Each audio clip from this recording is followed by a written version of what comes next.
Hi hello வணக்கம் and welcome to 70 ma'am channel. So இன்றைக்கி இந்த வீடியோவில் நம்ம பார்க்க போகிற ரொம்ப இன்ட்ரெஸ்டிங்கான ஒரு காசிப் அப்படின்னு பார்த்தீங்கன்னா, ஸோ என்னுடைய அழகான கட்டுடல் மேனியை வந்து பார்க்கணுமா, நல்லா பார்த்துக்கோ அப்படின்னு சொல்லி தன்னுடைய உடல் பாகங்களை குறித்து ரேஷ்மா பசுபல்ட்டி ஓப்பனாக வந்து ஒரு வீடியோ போட்டிருக்காரு. அது என்ன விஷயம் அப்படின்றத நம்ம டீட்டெயிலாக வீடியோக்குள்ள போய் பார்க்க போகிறோம்.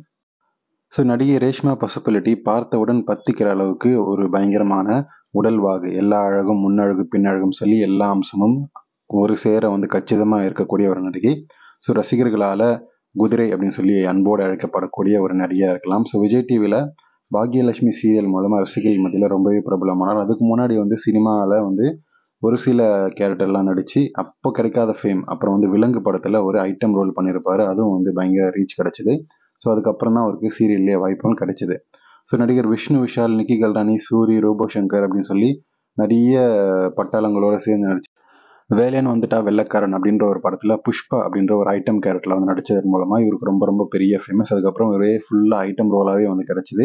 ஸோ அதை பற்றி கொஞ்சம் கூட கவலைப்படாமல் நடிகை தன்னுடைய இன்ஸ்டாகிராம் பக்கத்தின் மூலமாக தன்னுடைய கவர்ச்சிகரமான ஃபோட்டோஸ், குறிப்பாக வந்து தன்னுடைய முன்னழகு வடிவத்தையும் வந்து கம்ப்ளீட்டாக அதை பற்றியே வந்து ஃபோக்கஸ் பண்ணி போட்டிருந்தார். அதுக்கப்புறம் இடையழகும் வந்து போஸ்ட் பண்ணிட்டு இருந்தார். ஸோ அவருடைய இடைக்குழி அழகு ரொம்ப அழகாக இருக்குன்னு சொல்லி ரசிகர்கள் கொடுத்த காம்ப்ளிமெண்ட்டை இவர் ரொம்ப தேங்க்ஸ் அப்படின்னு சொல்லியிருந்தார். ஸோ அனிரோஸ்க்கு எப்படி நடிகை அனிரோஸ்க்கு பேக் கொஞ்சம் வந்து தூக்கலாக இருக்குமோ, அதை பேஸ் பண்ணியே வந்து அதை காட்டுற மாதிரியே வந்து அவர் வந்து அவருடைய ஆடைகள் வந்து போட்டிருப்பாரு. டைட்டான பின்னழகு கொண்ட ட்ரெஸ்ஸை வந்து போடுவார். ஸோ அதே மாதிரி தான் நடிகை பசுபலட்டி ரேஷ்மாவுக்கும் வந்து முன்னழகு வந்து எடுப்பாக இருக்கிறதால அதை வந்து ஃபோக்கஸ் பண்ணுற மாதிரியான அந்த உடையை வந்து டைட்டாக தான் போட்டுட்டு வந்து தன்னுடைய முன்னழகை தான் ஃபோக்கஸ் பண்ணி காட்டிகிட்டு இருப்பார். ஸோ அதோட தன்னுடைய முன்னழகு குலுங்க ரீல்ஸ் வீடியோஸையும் வந்து போட்டு தன்னுடைய அழகையும் சரி, தன்னுடைய ரசிகர்கள் எதை எதிர்பார்ப்பாங்க அப்படின்றத கணக்கச்சிதமாக புரிஞ்சுக்கிட்டு ஃபாலோவர்ஸை இன்க்ரீஸ் பண்ணுறதுக்கான வேலைகளை வந்து பார்த்துட்ருக்கிறாரு.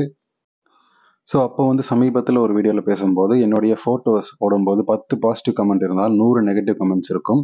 ஸோ அதில் வந்து அதை பாரு, இதை பாரு, அந்தோடைய கூர்மையான இடத்தை பாரு அப்படின்னு சொல்லி என்னுடைய உடல் பாகங்களை வச்சு பேசுவாங்க அப்படின்னு வந்து சொல்லியிருக்காரு. உனக்கு அதை வந்து பார்க்க வேணுமா, தாராளமாக பார்த்துக்கோ, அதை வந்து பார்க்காமல் உன்னை வந்து தடுத்து நிறுத்திட்டேனா அப்படின்னு சொல்லியிருப்பார். அது மட்டும் இல்லாமல் எங்கே வேணுமாலும் பார்த்துக்கோ, எப்படி வேணாலும் பார்த்துக்கோ, தன்னை வந்து எந்த அளவுக்கு வந்து உன்னுடைய ஆசையை தீர்த்துக்கிற அளவுக்கு என்னுடைய பாகங்களை வந்து எந்த அளவுக்கு பார்க்கணுமோ பார்த்துக்கோ, பார்த்து என்ஜாய் பண்ணிக்கோ. ஸோ அதுக்காக தான் வந்து நான் கவர்ச்சி புகைப்படங்கள், தூக்கலான ஃபோட்டோஸ் வந்து வீடியோஸும் வந்து சொல்ல விடக்கூடிய அளவுக்கு நான் வந்து போஸ்ட் பண்ணிட்டு இருக்கேன். ஸோ என்னுடைய வேலையை நான் பார்க்கும்போது உங்களுடைய வேலையை நீங்கள் பார்த்துக்கோங்க அப்படின்னு சொல்லி இவ்வளோ ஓப்பனாக பேசக்கூடிய நடிகைகளை நான் எங்கேயுமே பார்த்ததில்லை அப்படின்னு சொல்லி எல்லாருமே திரையுலகில் பேசிகிட்டு இருக்காங்க. நடிகை பசுபலட்டி நடிகை இந்த மாதிரியான பேசுகிற பேச்சு வந்து வெளிப்படையாக இருக்கிறத பற்றி நீங்கள் என்ன நினைக்கிறீங்கன்றதை கமெண்ட் செக்ஷனில் மறக்காமல் சொல்லுங்கள்.